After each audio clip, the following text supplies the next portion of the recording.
Anybody here, Marcus Ramones? You know who he is? By the way, that little boy, Antonio Leonardo, you know who he is? That's me. I'm Antonio Leonardo. My last name is Dozen. Okay? And I went to college. So I graduated high school. But I'm determined to learn whatever is about the food business, the market business. I told myself cost analysis, payroll costs, different businesses, how to evaluate a business. You can do it if you want to do it. If you want to be a business owner, get up every morning, go to work, and you got a job for $75,000, you can do it. If you want to open business on top of business, we're going to show you how. I told you I've owned up over 300 businesses. And most of my bought with no money down. We're going to talk about housing, and we're going to break that all down very shortly. Any questions, guys? I got money to give away here. Come on. No questions. I don't believe this. Okay. So, if you watch Marcus, he's from Profit. He always says, if you don't like money, don't call me. I feel the same way. If you don't want money, then there's no sense in going on with other businesses. People go to work, they do one business, that's it. And then they don't want to learn anything else. They got to make a ham and egg sandwich, they got to pump gas. They don't want to know about cost, payroll, analysis, new products. Okay? So that's what you end up with when you become dormant in your business. You have to, it's dedication, hard work, and discipline. You think I grew 300 businesses by not being disciplined and growing within myself? It doesn't work out. You have to grow within yourself. You got to say, I want to do it. And you'll get it done. These are the 6 basic businesses I talked about. But when anybody will tell you there's more than 6, there's not. And what are the 6 basic businesses? Very simple. Retail. You all know what retail is? Storefront? That's retail. Don't change. If it's a shoe store or an ice cream store, it's retail. If it's a gift shop, it's retail. Shoe store, it's retail. It's all retail. All in one category. Now, I told you about myself. I've owned all these businesses: retail, wholesale, manufacturing, distribution, and personal services. The retail is simple storefront, the wholesale. When I tell you about Cresta Foods, that was wholesale. It was a manufacturing company. It was wholesale and distribution. We shipped all over, as I said, from Florida, from Boston all the way down to Florida. We used to run 6 tractor trailers every day, frozen food, back and forth. So, now let's talk about cost. We already said about cost. Everybody has a different cost when you do a business plan. Most people don't know that. So, if you're doing a retail business plan, that's 1% you're working on. 1%. If you're doing wholesale, that's another percentage. Does anybody anybody here know the difference between dollar income, dollar income and percentage income? No one? Okay. If you go to your accountant, if you got a business, and the accountant says, and you go to the accountant who's doing your books at the end of the quarter or whatever it is, and he's going to say, you're losing money. So the owner says to the accountant, what can I do about it? What's the first thing the accountant says? Raise your price. First thing they do, raise your price. Raising your price is not the way to make money. The way you make money, I'm sure you steer up there, it's called balance of product. Where can I get the most of my balance of product? How can I sell more of this or more of that? And that's how you make money, by getting your balance of product. So, retail, you're working on one thing, and wholesale manufacturing. Now, wholesale is a reseller of products. You get shipping to the store, that's wholesale. They're shipping products from other manufacturers. You manufacture. I had Cresta Foods, I was manufacturing products for the airlines, for the supermarkets. You have to know your basic costs. So, personal services. Go get a haircut, that's personal services. The insurance guy comes to your house, sells your policies, personal services. You go to your accountant, that's that's professional services. Personal service is any one-on-one, and then you have professional services. Dr. William and Chief. In my lifetime, I've owned all of these except personal services because I'm not a doctor, not a dentist, so it works different. But you can work all of these numbers here as far as the retail, wholesale, manufacturer.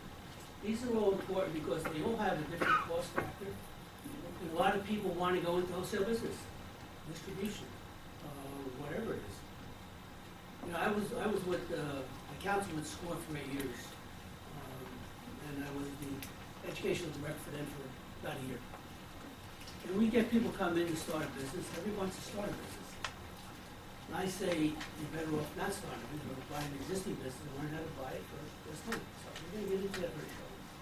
Any questions here, guys? I've gone through a lot of material stuff. No questions? You're doing a good job or what? I don't know. Tell me what's going on. Let's break it up with a joke. How's that sound? Two guys are in the woods and they're sort of camping out. And they're sitting on the ground. And one of the guys says, "There's a bear coming." So he gets on his knees and starts praying, "God forgive me, I know what the bear eating." Then the guy's tying up his shoelaces. The guy's kneeling, praying, and says to the guy tying up his shoelaces, he says, "You can't outrun the bear." He says, "No, I only have to outrun you." So that works. See? You're alive. That's good in a way. So, any question on manufacturing distribution? Different costs. Now, let me tell you a little secret in the business, okay? Retail, everybody works on percentages. Wrong. When you're in manufacturing, wholesale manufacturing, you don't work on percentages, you work on cents per dollar or pounds per hundred, for instance. And I had one of my companies, I don't want to know what the percentage is, I don't want 20% of this or 20% of that. I want to know how many dollars do I need to pay my bills. That's called dollars per hundred.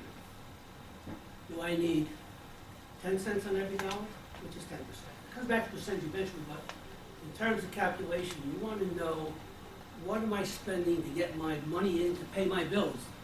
Because people work on percentage go broke. Because they're always looking for that next number. Instead of doing marketing, or instead of doing a program that says, hey, you know, I want to get as many dollars as I can get in my pocket and pay my bills. But when you work on percentages, the first thing everybody does is raise prices. Now, the 300 businesses at home, they never raised the price once. Well, that's why price went up. Because you learn the difference between the cost of the product and how to sell it. Is, you know, outside of all the other things you have to learn. But that's one of the things that you really should know. Dollar percentage and gross dollars, percentage and dollar income is two different marketing methods. Every account works on percentage. I never work on percentage, ever. My manufacturing company was doing $12 million a year. Worked on cents on dollars per hundred. Because that's the only way you keep your costs flexible. You know your income and you know your competition. When you start working on percentages, you have to undergo. Okay? So let's talk about how we get into some real nitty-gritty stuff here. You know what the profits are. Now you've heard all these people talk about flipping houses. You hear it on the radio all the time. Flip the house, flip the house, flip the house. You're gonna go and flipping houses. So we're gonna give you just 3 options on flipping houses, and then we're gonna go into business, buying, selling, fixing business. So each one only has 3 options. You know what the 3 options are? You need 3 options. You bought something you want to sell. What's the 3 options? Keep it, rent it, renovate it, and sell it. You got 3 options. I don't care what it is. They don't change. It's just like the business plan I told you. There's 5 staples that everybody in the world uses. They're all wrong. Program is good for a business plan, but the concept of what business you're in doesn't work. You know I've done thousands of them. Okay? So now what happens is that, let's go back to property. Okay? Then we're going to break into business, and we're going to show you the difference in why buying a business will a little money down makes you money. So this is a house that was bought by, again, me. It's Tony Leonard. By the way, when I had, well, let me get my mortgage company. This is an old house. Okay? This is what you look like. Okay? Same house. Same house. Okay? Gorgeous, right? Gorgeous. I built the deck. I That's another thing I taught myself, guys. Outside of cost analysis and payroll, I taught myself how to be a carpenter, a plumber, electric, patio, backyard, nice view. Old kitchen, same house.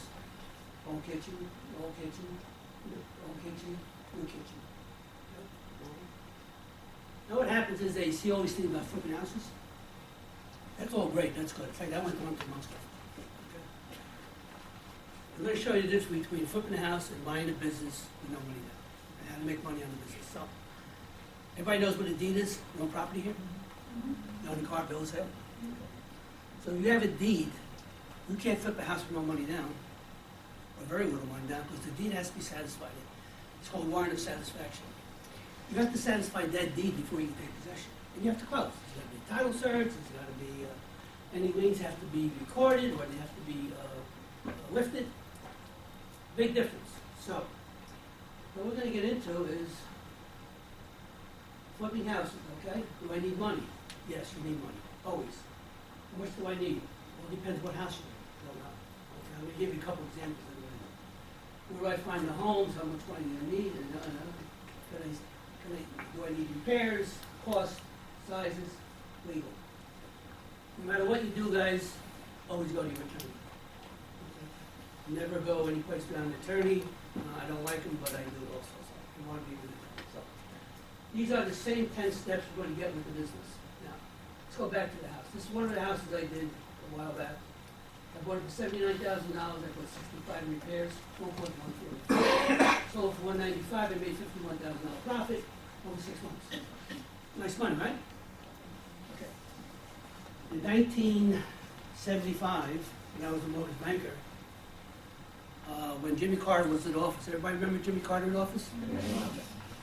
I was writing SBA loans at 12.5%. By the time 1979 came, because of Jimmy Carter's great economy, the same SBA loans I was writing were up to 17.8%. So 1980 to 1980 and 1978 and 1981, when Reagan came in office, I bought 225 houses on the open market, and I bought 300 businesses. Okay? Little money down, no money down. So here you have a $51,000 package. Here you have a $51,000 profit. Okay? So now, what happens? Let's go to business. You see the little man shop here? Same thing. Do I need money? Do I need cost? Do I need options? Do I need sell? Do I need legal? Yes, you need legal. Same question.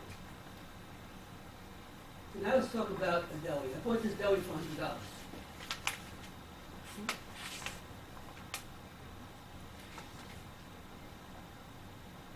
Okay, I bought this for $100. Now, when I bought it, she was doing $75 a day in sales, which is no sales at all.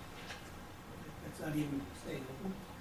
I invested $50,000 in renovation, and what there was the store where the deli was.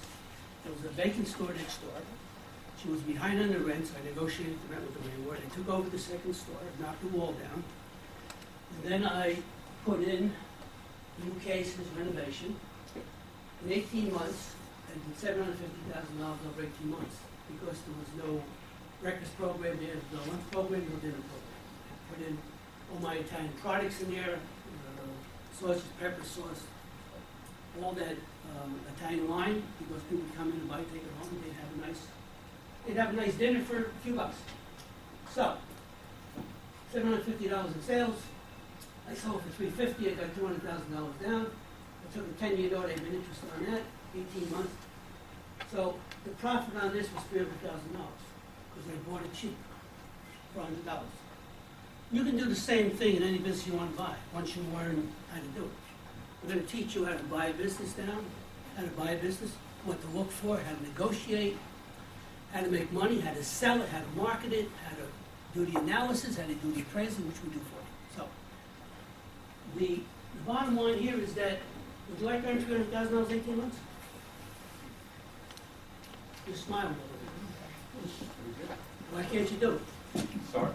Why can't you do it? I don't know, I think it's the fear of failure more than anything else. Okay? And what you said before You about know, the percentages of the business. You know the that best fail. motivator in the world? Is fear. Fear of dying, you're gonna do to help yourself. Fear of losing your apartment, you're gonna get a job. Fear of losing your car, you're gonna get it fixed. If you have fear, then you should never leave your house. Seriously. You think I never had fear in my life? There are many times that you think I invested into a business. When I started my mortgage real estate, I put in $2 million. You guys worried about losing? Absolutely. But you want to know, I put in 20 hours a day to make it work. If you guys have fear in business, then you're in your own business. You shouldn't be in business. Because you're never going to make a penny if you're in fear of moving ahead. And I don't think it's hard work. And fear is one thing you have to overcome in business. Because you're never going to succeed. Never. Don't you think when I started my business at 17 years old for $500? I had $500. But I negotiated the deal with the suppliers to give me the meat and, on a payment schedule. Paid rent $59 to the landlord because I wanted to negotiate a deal. I bought a wine press company for $800. Think I was worried about failing? Of course. But I had to create something to make it work. I put a motor on it. It was unheard of. They still do it today in the old business, I guess.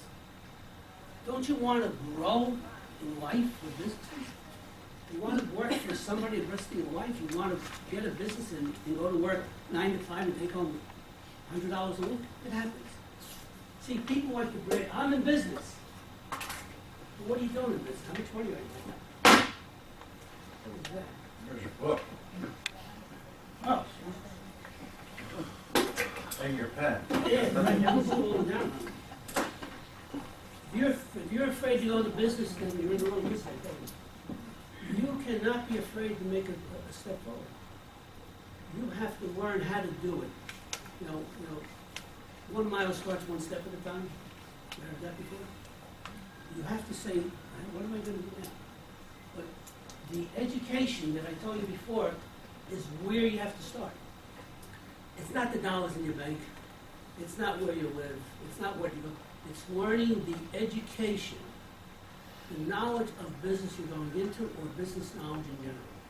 Cost, how to do percentages, how to break down, how to do an evaluation, how to do marketing on this. That's where you want to be, guys. You don't want to be doing this $100 a day, $100 a week. You know, I pulled up some statistics today off the computer. There was a talk show on this afternoon about failures in businesses. No, the amount of business in the United States. Do you know back going up until about 3 years ago, we had in the United States 28,600,000 businesses, small businesses in the United States. Today we have 27,100,000. We've lost 1.5 million businesses have lost. They're gone. And according to the director of census who was on the radio today, he says he's fearful that we'll never recover in this country. And the reason he said he's fearful that we'll never recover is because the United States runs on small businesses. Small business employs more than anybody else in the world as a small business company. If you lose a small business concept, we're never going to grow. Now, we lost 1.5 million businesses in the last 5 years, let's say. Does that open an opportunity for you to buy a business with no money down there? You think so? How many businesses are around that are not surviving? Okay. There's 1.5 million businesses around that are not working because they're out of business. And they're out of business because they're forced, not because of finance, and not the economy. The economy's got a lot to do with it. But they don't have the knowledge to run the business. You know, let's look at it this way. You go to your doctor, and would you go to him if he didn't have a degree hanging on the wall? How do you get his degree? Have a credit? Some do, I guess, but you want to feel comfortable that you're going to somebody who learns. When you go into business, you have confidence in yourself. Hey, I know how to do costs. I know my waste shrinking losses. I know the difference. I know how to do an evaluation. This is where failure comes from, guys. That's where it comes from. Fear is one of them, but I don't know about fear. Because the more fearful I get, the harder I work. That's the way it goes. Okay? You have to say, hey, I'm gonna get this done, in your own mind, but you gotta do fiscal, so. Anyway, so, we're looking at 300 grand, okay? Those are real numbers. Ladies and gentlemen and business owners, thank you for listening to part 3. If you would like to listen to part 4, please go to the next video.